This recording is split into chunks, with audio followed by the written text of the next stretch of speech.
Težko je danes izpostaviti samo eno točko dnevnega reda, ki je bila zelo izpostavljena ali pomembna. Lahko razdelimo dnevni red na 3 segmente. Eden je področje sociale, kjer smo sprejemali pravilnik za enkratne denarne pomoči, pa pravilnik o enkratnih denarnih pomočih za novorojenčke, ter področje predšolske vzgoje, kjer smo sprejeli pravilnik o sprejemu otrok v vrtec, ki bo povečal transparentnost pri sprejemu oziroma opisu otrok. Drugi segment bi lahko rekel urejanje prostora, kjer smo sprejemali, se pravi, OPPN B11 Suite, ki pomeni nek razvoj tega področja na področju poslovne industrijske cone. In tretji segment je ravno ta segment, ki poteka sedaj razprava v občinskem svetu, gre za gospodarske javne službe na področju določitve nove cene odvoza smeti in pa program se pravi upravljanja s pitno vodo. Bi pa rad podaril, da se mi pa bistveno danes zdi, da je pa razprava na zelo visokem nivoju, argumentirana, konstruktivna.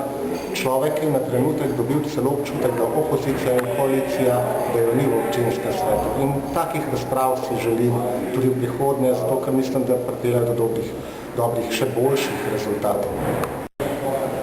Ja, na današnji seji se mi zdela ena najpomembnejših točk sprejem odloka o pomoči socialno ogroženim pravzaprav, kajti vemo, da je ogromno družin tudi posameznikov, ki so v tem času zelo v težki finančni oziroma socialni stiski.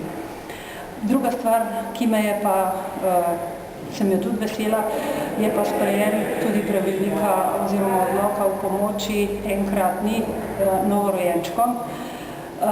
In vesela sem tudi, da smo se dogovorili nekako tako, da bo pač ne bo potrebna neka prijava, taka strogo uradna, ampak da bo župan pač poslal čestitko staršem novorojenčka in tam bo tudi napisana možnost za to pomoč. In pa seveda zelo pomembno se mi zdi, da se je znesek predlagani povišal na 180 evrov. Ta pomoč v vseh primerih bo dobrodošla, tako za novorojenčke, kot za tiste v stiski. Med drugim je danes občinski svet sprejemal tudi pravilnik o sprejemu otrok v vrtec. V tem pravilniku je 8 različnih kriterijev, po katerem se točkuje, na kakšen način je določen otrok razvrščen na prednostno listo za sprejem v vrtec. In med drugim bo tudi gor kriterij kar na 3. mestu za enoroditeljsko družino, medtem ko kriterij za starša, ki sta oba zaposlena, je bil pa šele na 6. mestu. V sredniški skupini Nove Slovenije smo predlagali poseben amandma, s katerim smo predlagali izenačitev točkovanja enoroditeljske družine in družine z 2 zaposlenima staršama. To smo predlagali predvsem zaradi tega, ker prihaja do številnih izigravanj sistema, ko številni starši zgolj navidezno prikazujejo enoroditeljsko družino, ker imajo z tega določene materialne koristi. In v tem smislu smo predlagali amandma, žalost pa ta amandma ni bil sprejet, kot da ta pravilnik še vedno omogoča izigravanje sistema, da nekateri prijavljajo normalne družine kot enoroditeljske družine. V svetniški skupini smo pravzaprav bili edina skupina, ki je bila proti odloku, torej proti podrobnem prostorskemu načrtu Titana Svita. Zdaj, zakaj smo proti? Sami imamo občutek, da se ta urbanistična strategija nekako že vleče od samega stola, da pravzaprav te prostorski plani nimajo neke vizije. Tako ko smo sam stol glasovali proti, smo tudi tukaj bili proti, torej čisto zlega iz enih parih razlogov. Eden izmed teh je tudi, da se v to industrijsko cono so stanovanjska gradnja in pa neki poslovni objekti, za katere pravzaprav ne vemo, kaj bojo. V Kamniku je pravzaprav navada, da se te stavbe kar hitro spreminjajo svojo obliko in se lahko te poslovne stavbe kar hitro postanejo nekaj drugega. Sami imamo tudi občutek, da pravzaprav nekega interesa, kako teh velikih objektih, kateri so na načrtu, ni. Občutek imamo tudi, da je ta prostorski plan pravzaprav narejen samo iz enega razloga, da upravič povezovalko, torej to povezovalko, ki povezuje Duplico in pa Obvoznico, in zaradi tega mora biti tudi ta prostorski plan tako dolg, da pravzaprav vsega od samega vsega Mercatorja do nekje do Duplice.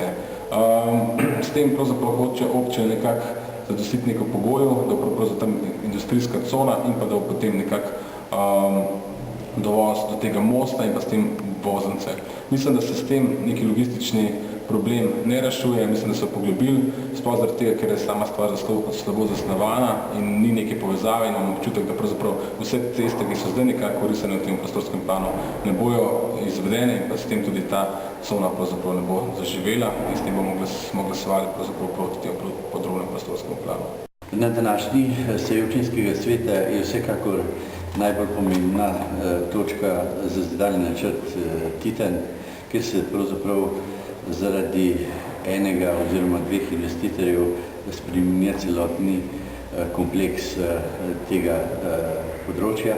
Poleg tega smo z vso pozornostjo obravnavali in tudi na svetniški skupini obravnavali predlog pravilnika o sprejemu otrok v vrtec, za katerega menimo, da ni prav, da ga sploh sprejemamo.